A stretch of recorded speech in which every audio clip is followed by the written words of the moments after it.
in the middle of severe weather season in North Carolina. From lightning to hail to tornadoes, we really have it all.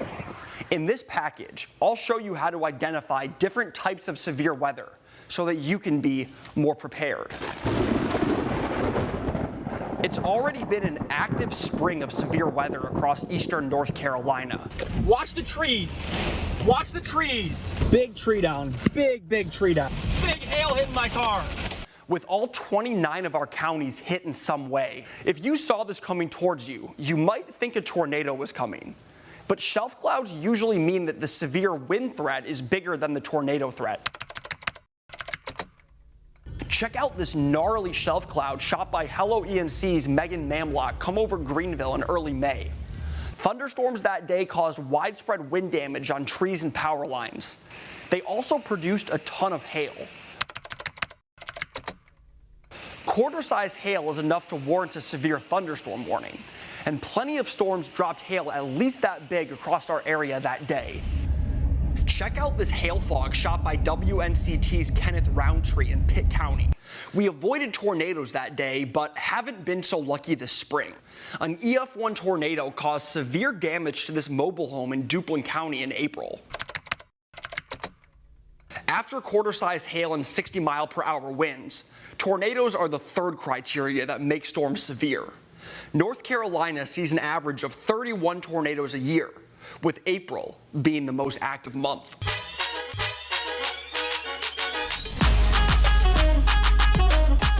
Hiking and camping are popular activities in North Carolina this time of year, but outdoor recreation comes with some responsibility. We're in the middle of North Carolina's spring wildfire season, which starts in March and runs through the end of May. Something as simple as throwing a lit cigarette or not properly attending to a campfire is enough to spark a wildfire, especially when conditions are dry, windy, and unstable, which are the main ingredients for fire weather. When you hear the word wildfire, most people think of California, and for good reason.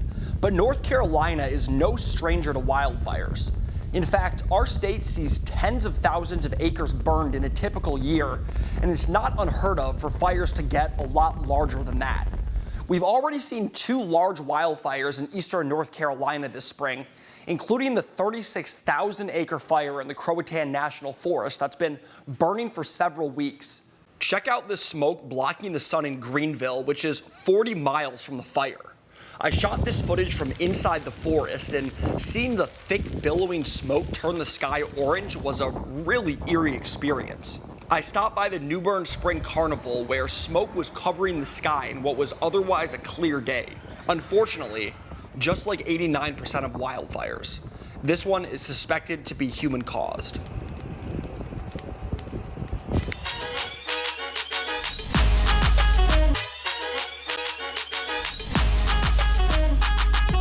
Tornadoes are the most violent windstorms on Earth. They are measured on what is called the Enhanced Fujita Scale. This estimates a tornado's intensity based on damage. At EF0 and EF1 strength, moderate damage occurs. Considerable roof damage may happen. Windows will be broken, and mobile homes will be overturned and badly damaged. At EF2 strength, considerable damage is done to well-built homes. Houses are shifted off their foundations, roofs are torn off, and mobile homes are completely destroyed. At EF3 strength, entire stories of well-built homes can be destroyed. Homes with weak foundations are simply blown away. Significant damage happens to large buildings. At EF4 strength, extreme damage happens. Well-constructed homes are leveled. Cars are thrown significant distances. Top walls of reinforced stone and brick buildings collapse. And that brings us to EF5 strength, sometimes called the finger of God. Is there an F5? What would that be like? The finger of God. They say the difference between an EF4 and EF5 tornado is that with an EF5, there's nothing left to clean up. The damage is described as massive and incredible. Well-constructed homes are ripped clean off their foundations. High-rise buildings sustain severe structural damage. Trees are completely debunked. EF4 and EF5 tornadoes are the most violent. They account for less than 1% of all tornadoes, but 50% of tornado fatalities. Since 1950, only 67 tornadoes worldwide have been rated EF5.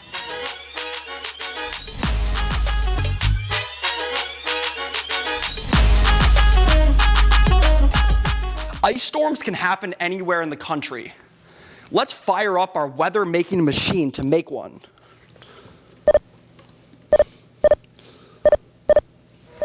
Oh no. Oh man. Jeez. Oh, man. I must have fired up a hailstorm by accident. You see, ice storms are different from hailstorms. Ice storms are the result of freezing rain, which falls as liquid water and then freezes as soon as it contacts a surface. So you could see how much ice could build up over a period of several hours. Here, let me just...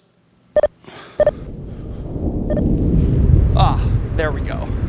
Trees and power lines covered in a thick layer of ice after a freezing rainstorm hit Texas and parts of the South earlier this month. Hundreds of thousands of Texans lost power for days. Statewide, schools were closed and thousands of flights were canceled. Downed trees caused additional power outages, with crews struggling to remove the debris.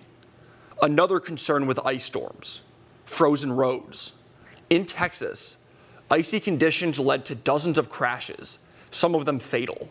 This came on the heels of the 25-year anniversary of the worst ice storm in U.S. history, which coated parts of New England in 4 inches of ice and did more than $4 billion of damage.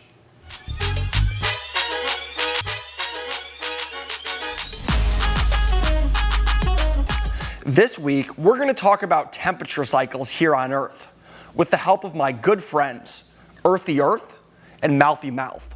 Oh man, I think I need a doctor. Why's that, Earthy Earth? My body is hot in some places and cold in others. It's driving me crazy. Well, duh. You absorb more heat at your equator because sunshine comes in at more direct angles, silly. Oh good, I thought I was lactose intolerant. So what are these tiny hotspots on me? Those are cities. The concrete and steel infrastructure they're made of absorbs more heat than surrounding areas. Whoa, really? Yeah, really. In fact, cities can be up to 7 degrees Fahrenheit hotter during the summer. Well, you're 7 degrees Fahrenheit hotter year-round. Keep dreaming, Earthy Earth. Also, why don't we use the metric system again? Nobody knows, Mouthy Mouth. Nobody knows. Just don't go there. Anyway, do you know why my oceans are colder than my land right now? Of course I know. It's because your water takes more energy to heat up. Whoa, this is all new info to me. I've noticed my poles have warmed at a faster rate than my equator over the last few centuries. What's up with that? I think you know what's up with that, but scientifically, it's because your average temperature is rising, and it's not because you're blushing. I'm not blushing. Whatever you say, but your warming isn't distributed evenly, and your poles are warming faster.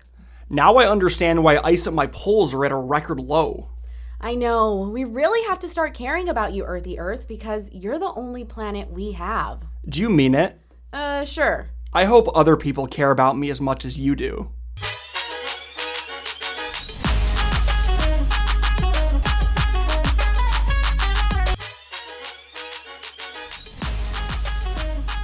North Carolina Highway 12 is the lone road linking the islands and peninsulas of the Outer Banks. It connects some of the richest and fastest growing towns in North Carolina. It is also considered one of the most vulnerable roadways in America.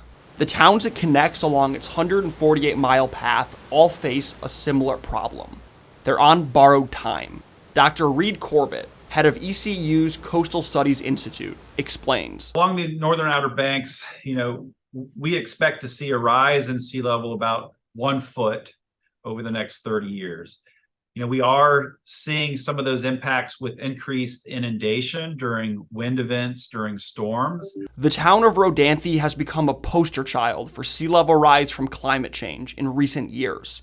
Like most of the northern Outer Banks, its eastward-facing shores bear the full brunt of the unrelenting Atlantic Ocean. This 2022 viral video shows the ocean reclaiming a beachfront home in Rodanthe during a storm. Just up the road in Nags Head, satellite imagery shows where beachfront homes used to stand, in a line that the ocean was never going to let hold. There will be some properties that, in 10, 20, 30 years, that they're just too vulnerable. We won't be able to save every property across coastal North Carolina. We need to think about where we focus our efforts, where we focus our finances for becoming more resilient. And with storms getting stronger and more frequent, solutions for Outer Banks homeowners are becoming increasingly harder to come by. We can't wait until the next disaster, the next hurricane, the next big nor'easter, to address some of the challenges. We need to put plans in place today. From the Outer Banks, Max Claypool, Storm Team 9.